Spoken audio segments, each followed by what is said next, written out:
Hero Alam ভাইয়ের বউ, হ্যাঁ এটা জানা সত্ত্বেও কেন রিয়ামণি আপু আপনার ওই যে ওর ওই যে যেদিন শ্বশুরের মরার দিনও তো ওর মুখ ছিল না, শ্বশুরের লাশটা যে দেখতে যাবে, কারণ ও তো শ্বশুর মারা যায় আর একদিকে ম্যাক্সবির সাথে নাচে।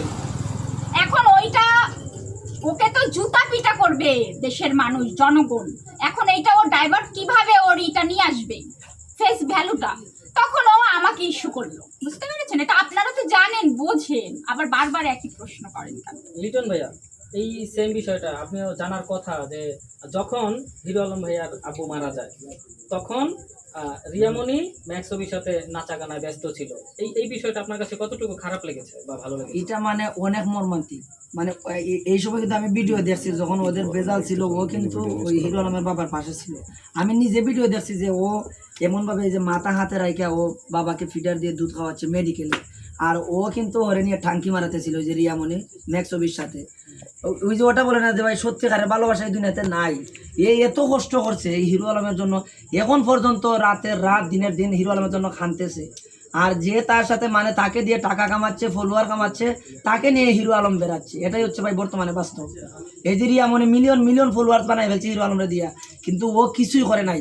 ও শুধু হিরো আলমের ভালোবাসা চাইছে, হিরো আলমের সংসার চাইছে। ও যদি চাইতো যে হিরো আলমকে দিয়ে আমি টাকা ইনকাম করব, হিরো আলমকে দিয়ে ফেসবুকে মিলিয়ন ফলোয়ার বানাবো, ইউটিউবে সাবস্ক্রাইবার বাড়াবো, ও কিন্তু চাইলে পারতো। কিন্তু আপনারা এখন দেখেন ওর কোনো আইডিয়া আছে? এখন তোমার টপ লেভেল আছে, এটা টপ লেভেল নাই, আইডিয়া আছে ছোটো। ওই রিয়ামণির মতো টপ লেভেল নাই। রিয়ামণি আবার মিশছে কেন, যে দেখছে হিরো আলম ছাড়া চলতে পারতেছে না, আবার রিয়ামণি ওই যে হিরো আলমের সাথে মিশে গেছে, আবার ওই যে ফলোয়ার কামাবে, টাকা কামাবে। কিন্তু ওর ভিতরে ওই স্বার্থটা ছিল না। একটা ইম্পর্টেন্ট বিষয় নিয়ে কথা বলবো, সেটা হচ্ছে লিটন ভাই, আপনাকে যদি হিরো আলম ভাইয়া রিকোয়েস্ট করে ভাই আপনি মিথিলার পাশ থেকে সরে যান, আমি আবারও মিথিলাকে ফেরত নিতে চাই, আপনি কি করবেন? ওইটা যদি হিরো আলম ভাই আমাকে বলবে, আমি ওনাকে ডাইরেক্ট বলবো যে তোমার মিথিলা যদি তোমার কাছে যায়, তুমি মিথিলারে নেও, আমি দিয়ে দিব, আমার কোনো অসুবিধা নেই। কারণ আমি জানি যে মিথিলা হিরো আলমকে অনেক ভালোবাসে। আচ্ছা আচ্ছা, সেটা ঠিক আছে, মানে স্যাক্রিফাইস করবেন নাকি? হ্যাঁ হ্যাঁ, অবশ্যই আমি দিব। যদি হিরো আলম ভাই আমাকে বলে যে মিথিলাকে ও নিবে, আমি দিয়ে দিব, অসুবিধা নেই। না আমি ভালোবাসি না। কিন্তু এটা কিন্তু আমি হলে কখনোই করতাম না।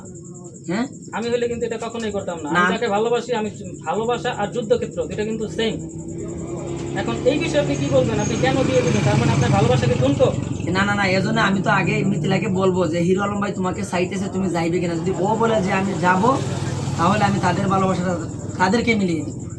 যদি মিথিলা বলে যাবো, যদি মিথিলা বলে না, না শেষ, আর কোনো কথা নেই। সে যত বড়